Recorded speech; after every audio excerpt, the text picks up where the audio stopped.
Hello மக்களே, இன்னைக்கு நான் உங்களுக்கு எடுத்துட்டு வந்திருக்கிறது ஒரு தரமான ஒரு போலீஸ் ஸ்டோரி.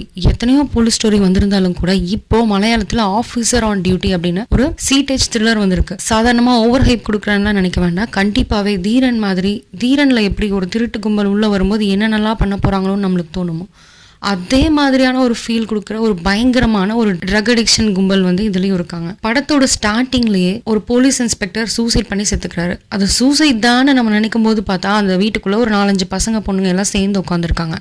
அது சூசைடா இல்லை கொலையா அப்படிங்கிறதே நம்ம இனி படத்துக்குள்ளதான் பார்க்க போறோம். படம் ஸ்டார்ட் ஆகுது.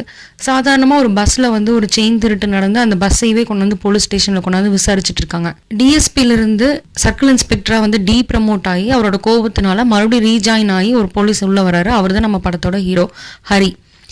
உள்ள வந்தவர் யாருன்னு விசாரிச்சு டக்குன்னு உடனே அந்த செயின் திருடினவங்கள கண்டுபிடிக்கிறாரு. அதில் இன்ட்ரோலையே நீங்கள் பயங்கர மாசாக இருக்கும். பொண்ணு பையன் அதெல்லாம் பார்க்குறதே கிடையாது. அடிச்சு தூள் கிளப்புறாரு படத்தில்.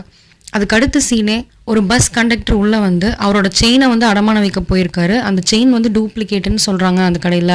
இது வந்து அவர் நானா கடையில போய் வாங்கின செயின், அது வந்து ஃபேக் கிடையாது அப்படின்னு சொல்லி அவர் வந்து சொல்றாரு. ஆக்சுவலா அவர் உண்மையாலுமே வாங்கியிருக்காரா என்னன்னு கேட்கும்போது அவரோட பொண்ணோட பர்த்டேக்காக அவர் வாங்கி கொடுத்த செயின்னு சொல்றாங்க. இப்போ இவர் போலீஸுங்கிறதுனால அது எதையுமே நம்பாம அந்த கடையில போய் விசாரிக்க சொல்றாரு. போலீஸ் போய் விசாரிக்கும் போது நிஜமாலுமே அந்த செயினை அவர் வாங்கியிருக்காரு. அதே அவர் சொன்ன டேட்ல தான் வாங்கியிருக்காரு. அப்போ இவர் வந்து எதுக்காக வாங்கியிருக்காருன்னு பார்த்தீங்கன்னா, அவர் ஒய்ஃப் வந்து அட்மிட் ஆகிருப்பாங்க ஹாஸ்பிட்டலில். அந்த மருத்துவ செலவுக்காக வாங்கியிருப்பாங்க. ஹாஸ்பிட்டல்லையும் போய் செக் பண்ணுறாங்க, உண்மையாலுமே அந்த ஒய்ஃப் அட்மிட் ஆகிருக்காங்க.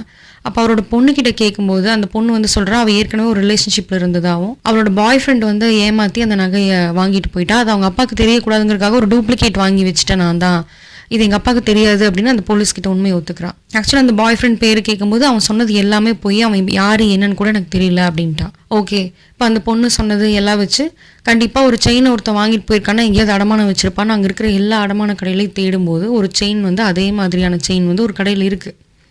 ஸோ அதை பற்றின டீட்டெயில்ஸ் இவங்க தேடி போகும்போது பார்த்தீங்கன்னா பின்னாடி ஒரு பெரிய ட்ரக் அடிக்ஷன் கும்பலே இருக்குது. ட்ரக் அடிக்ஷன்னா நீங்கள் நினைக்கிற மாதிரி ரவுடிஸ் எல்லாம் கிடையாது.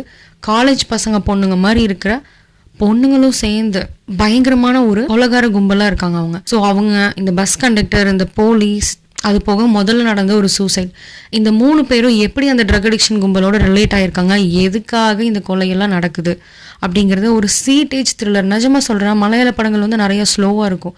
ஆனால் இந்த படம் ஸ்லோவாக இருக்க வாய்ப்பே கிடையாது. ஃபுல் ஃபாஸ்ட், ஸ்டார்டிங்லேருந்து எண்டிங் வரைக்குமே நீங்கள் வந்து த்ரில்லிங்காக உட்காந்து பார்க்குற மாதிரியான ஒரு படமாக இருக்கும். ஸோ இந்த படம் வந்து நெட்ஃப்ளிக்ஸில் ரிலீஸ் ஆயிருக்கு. எல்லா சவுத் லாங்குவேஜஸ்லையும் உங்களுக்கு அவைலபிளாக இருக்குது. ஸோ கண்டிப்பாக மிஸ் பண்ணாமல் பாருங்கள்.